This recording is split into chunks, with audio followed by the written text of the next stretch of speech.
உன்னை தேடி நான் இங்க வந்தா என்னப்பா தப்பு? சார், ஷாலினியோட எதிர்காலத்தை பத்தி என்னை விட நீங்க தான் அக்கறை காட்டுறீங்க. அதுக்கு நான் தான் உங்களுக்கு நன்றி சொல்லணும். இந்த பாருப்பா, ஷாலினி மாதிரி எனக்கு ஒரு பேத்தி கிடைக்க நான் தான் கொடுத்து வச்சிருக்கேன். இப்ப வெறும் தாத்தான்னு வார்த்தையில கூப்பிடுறவ மனசார தாத்தான்னு ஏத்துக்கணும். அதுக்காகத்தான் அவளுக்கு இதெல்லாம் நான் செய்யறேன். சார், நம்மளை பெற்றவங்க நம்மளை தூக்கி எரிஞ்சிட்டாங்கன்னோ இல்லை நம்ம ஒரு அனாதைங்கிறதோ ஷாலினி மனசுல என்னைக்குமே வந்ததில்லை சார். என் கல்யாணத்துக்கு அப்புறம்தான், அதுவும் அமலாவும் அவ அம்மாவும் இன்னைக்கு வரைக்கும் ஷாலினியை கஷ்டப்படுத்திட்டே இருக்காங்க சார். புரியுது மகேஷ். ஜெயந்தி எங்களுக்கு ஒரே பொண்ணுங்கிறதுனால நாங்க அவளை செல்லமா வளர்க்கறதா நினைச்சுக்கிட்டு ஒரு பிடிவாதக்காரியா கோபக்காரியா வளர்த்துட்டோம்.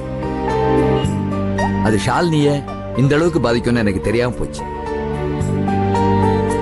நாம நடந்து நினைச்சு ஃபீல் பண்றதுனால யாருக்கும் எந்த பிரயோஜனமும் இல்லை. எல்லாத்தையும் மறந்துடும். சார், மறந்துடுவோன்னு ரொம்ப சாதாரணமா சொல்லிட்டீங்க. ஆனா காயத்தை பார்க்குற நாம வேணா அதை மறந்துடலாம். காயம் பட்டவங்க நிலைமையை கொஞ்சம் யோசிச்சு பாருங்க. மகேஷ், அதுக்காகத்தான் ஆண்டவன் அன்பரசன் உருவத்துல அவளுக்கு ஆறுதலா வந்திருக்கானே. இனிமே அவளுக்கு எந்த கஷ்டமும் வராதுப்பா. அந்த நம்பிக்கையில தான் சார் நானும் இருக்கேன். கண்டிப்பாப்பா, நம்ம நம்பிக்கை வீண் போகாது. எல்லாம் நல்லபடியா நடக்கும். கொடுக்க மறந்துட்டேனே, இந்த பையில ஷாலினியோட கல்யாண பட்டு புடவை, 60 பவுன் நகை எல்லாம் இருக்கு. எடுத்துக்க. நான் செய்யற ஒரு சின்ன உதவி.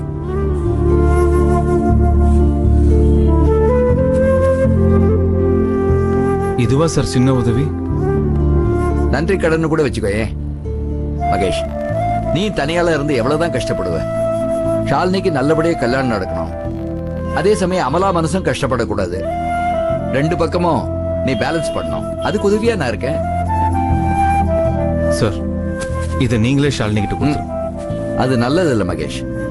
இத நான் செய்யல, நீ உன் தங்கைக்கு செய்யற சீரா வச்சுக்க. அப்படித்தான் எல்லார்கிட்டயும் சொல்லணும்.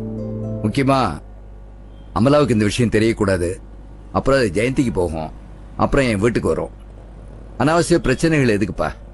அப்கோர்ஸ் நான் கற்பகத்துக்கிட்ட ஷாலினி கல்யாணத்துக்கு உதவி பண்றதா சொல்லியிருக்கேன். ஆனா இந்த அளவுக்கு உதவி பண்றதா சொல்ல. சார், எல்லாரையும் எதிர்த்துக்கிட்டு ஷாலினிக்காக எதுக்காக சார் இவ்வளவு கஷ்டப்படுறீங்க?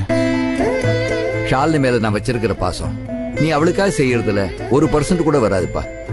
பெரியவங்க நாங்க செய்ய வேண்டியத நீ செஞ்சிட்டு இருக்க. அதுல கொஞ்சம் நான் ஷேர் பண்ணிக்கிறேனே. மகேஷ், கண்ணுக்கு நிறைவா தங்கச்சியை கட்டி கொடுத்தான்னு மத்தவங்க சொல்லணும்.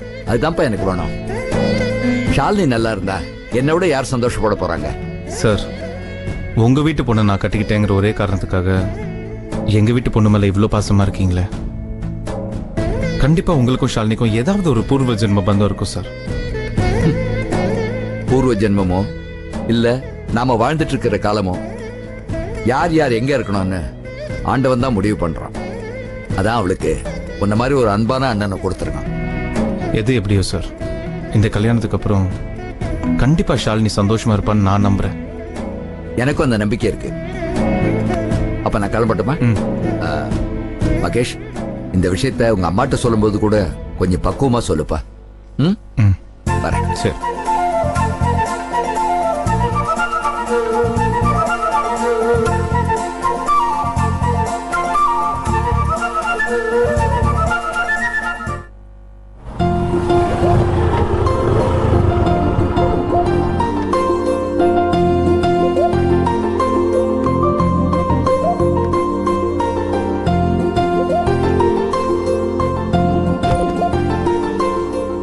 அம்மா, வாப்பா.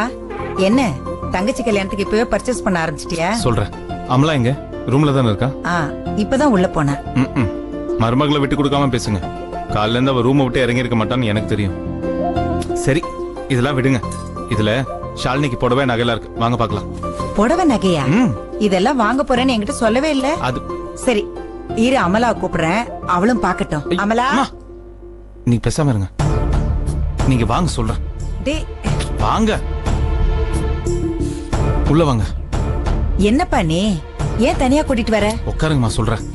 மா, இந்த புடவை நகைலாம் நான் ஷாலினிக்காக வாங்கி தரது பரவாயில்ல, அவகிட்ட சொல்லலாம். அதுக்கே அவ தையா தக்கம் குதிப்பா. இங்க பாருங்க, இதெல்லாம் சாமிநாதன் சார் ஷாலினிக்காக கொடுத்தது. இத பாத்தீங்களா, அவளுக்கு பட்டு போடுவ. அது மட்டும் இல்ல, இங்க பாருங்க, ஷாலினிக்காக 60 பவுன் நகை கொடுத்திருக்காரு. 60 பவுன் நகையா? ம்.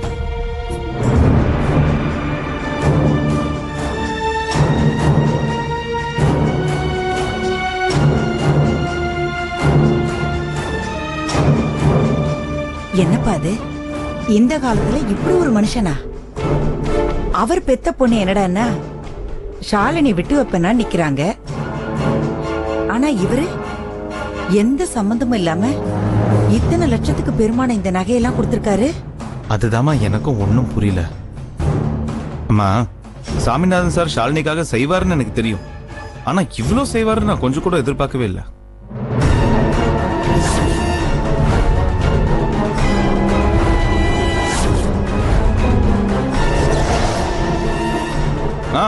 இன்னொரு முக்கியமான விஷயமா, அவர் இந்த நகையெல்லாம் கொடுத்தது அமலாவுக்கு தெரியக்கூடாதுங்கிறத ரொம்ப தெளிவா சொன்னார்.